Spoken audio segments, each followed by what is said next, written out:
ನೋಡಿ, ಇದು ಮಲ್ಲಾಪುರ ಗ್ರಾಮದಲ್ಲಿ ಮಾರಣ್ಣವರು ಬರೆಸಿರುವಂತ ಒಂದು ಕಲಾಕೃತಿಗಳು. ಯಕ್ಷಗಾನದ ಚಿತ್ರ,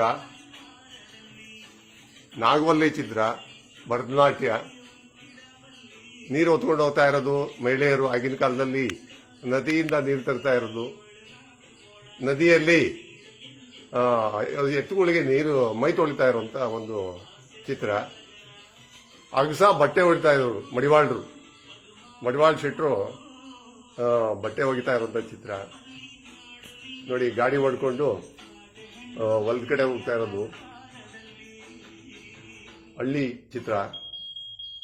ಮತ್ತು ಹಾಗೆ ನೋಡಿ, ಭತ್ತದ ಪೈರು ನಾಟಿ ಮಾಡ್ತಾ ಇರೋ ಚಿತ್ರ. ಮಹಿಳೆಯರು ಬಾಗಿ ಭತ್ತದ ಪೈರನ್ನ ನಾಟಿ ಮಾಡ್ತಾ ಇದ್ದಾರೆ. ಭತ್ತ ಕೂಡ್ತಾ ಇರುವಂತಹ ಒಂದು ಸುಂದರವಾದಂತ ಚಿತ್ರ ಅತ್ತೆ ಸೊಸೆದಿರು. ಆಮೇಲೆ ಹೊಲ ಉಳ್ತಾ ಇರುವಂತಹ ಅನ್ನದಾತ ರೈತನ ಚಿತ್ರ ನೋಡಿ ಇಲ್ಲಿದೆ. ಮತ್ತು ದಿಬ್ಬಣ ಹೊರಟಿದೆ ನೋಡಿ, ಮದುವೆ ಮನೆ ದಿಬ್ಬಣ ಹೊರಟಿದೆ. ಎಲ್ಲ ಡೋಲು ವಾದ್ಯ ಬಾಜಾ ಭಜಂತ್ರಿ ಸಮೇತವಾಗಿ ಕುದುರೆ ಮೇಲೆ ವರ ಕೂತ್ಕೊಂಡಿದ್ದಾನೆ ನೋಡಿ. ವಧು ಇಲ್ಲಿ ಮೇನೆಯೊಳಗೆ ಕೂತಿದ್ದಾಳೆ. ಎಲ್ಲ ವಾಲ್ಗ ಸಮೇತವಾಗಿ ಎಲ್ಲ ಹೋಗ್ತಾ ಇದ್ದಾರೆ. ಆಮೇಲೆ ಇಲ್ಲಿ ರಾಗಿ ಕಣ ಮಾಡ್ತಾ ಇದ್ದಾರೆ ನೋಡಿ. ಈ ಕಣ ಮಾಡೋದು ಈಗೆಲ್ಲ ನಮಗೆ ನೆನಪಾಗ್ಬಿಟ್ಟದೆ. ಯಾವುದೋ ಒಂದು ಮಿಷಿನ್ ಬಂದ್ಬಿಟ್ಟು ಎಲ್ಲ ಬಿಡಿಸ್ಕೊಟ್ಬಿಡ್ತದೆ. ಯಾರು ಗಾತಿ ಬೀಳ್ತಾ ಇಲ್ಲ. ಇದೆಲ್ಲ ನೆನಪು ಆಗ್ಬಿಡುವಂತ ಒಂದು ಪರಿಸ್ಥಿತಿ ಈಗ ಹಳ್ಳಿ ಬದುಕುಗಳಲ್ಲಿ ಬರ್ತಾ ಇದೆ. ರಾಗಿ ಕಣ ಮಾಡ್ತಾ ಇರೋದು ಇದೆಲ್ಲ ಮುಂದಿನ ಪೀಳಿಗೆ ನಮ್ಮ ಮೊಮ್ಮಕ್ಕಳುಗಳು ಏನಪ್ಪ ಇದು ಅಂತ ಕೇಳೋ ಪರಿಸ್ಥಿತಿ ಬಂದ್ಬಿಡ್ತದೆ ಏನೋ ಅಂತ ನಮಗೆ ಆತಂಕ ಇದೆ. ನೋಡಿ, ಈ ಒಂದು ಸುಂದರವಾದ ಚಿತ್ರವನ್ನ ಮಾರಣ್ಣನವರು ಬಹಳ ಆಸಕ್ತಿಯಿಂದ ಕಲೆಗೆ ಪ್ರೋತ್ಸಾಹ ಕೊಟ್ಬಿಟ್ಟು ಬರ್ಸಿದ್ದಾರೆ. ಏನ್ ಸರ್ ನಿಮ್ಮ ಈ ಒಂದು ಬರ್ಸೋದಕ್ಕೆ ಕಾರಣ ಏನ್ ಸರ್? ಆಲ್ಮೋಸ್ಟ್ ಎಲ್ಲ ನಾವೆಲ್ಲ ಇದನ್ನೆಲ್ಲ ಅನುಭವಿಸಿದೀವಿ. ನಾಳೆ ಮಕ್ಕಳಿಗೆ ಇದು ಗೊತ್ತಿರಲ್ಲ, ಅದು ಅವ್ರಿಗೆ ಗೊತ್ತಾಗಲಿ ಅಂತ ಬರ್ಸಿದ್ವಿ.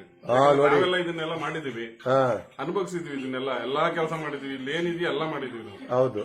ಆ ಮುಂದಿನ ಕಾಲಕ್ಕೆ ಇವಿಲ್ವಲ್ಲ, ಎಲ್ಲ ಮಿಷನರಿ ಬಂದಿರೋದ್ರಿಂದ ಇದು ನೆನಪಲ್ಲಿರ್ಲಿ ಅಂತ ಬರ್ಸಿದ್ವಿ.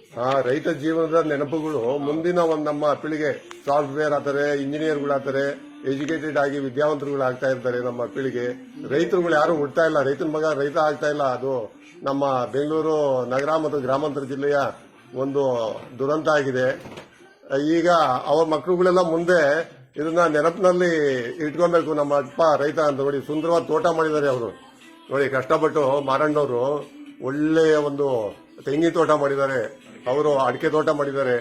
ಬಹಳ ಕಷ್ಟಪಟ್ಟು ಕೆಲಸ ಮಾಡಿಸ್ತಾರೆ ಅವರು. ರಿಯಲ್ ಎಸ್ಟೇಟ್ ಬಿಸ್ನೆಸ್ ವ್ಯವಹಾರ ಇದ್ರೂ ಕೂಡ ಕೃಷಿ ಮರ್ತಿಲ್ಲ. ಆ ಕೃಷಿಯೇ ತಮ್ಮ ರೈತನ ಉಸಿರು ಅಂತ ತಿಳ್ಕೊಂಡಿದ್ದಾರೆ.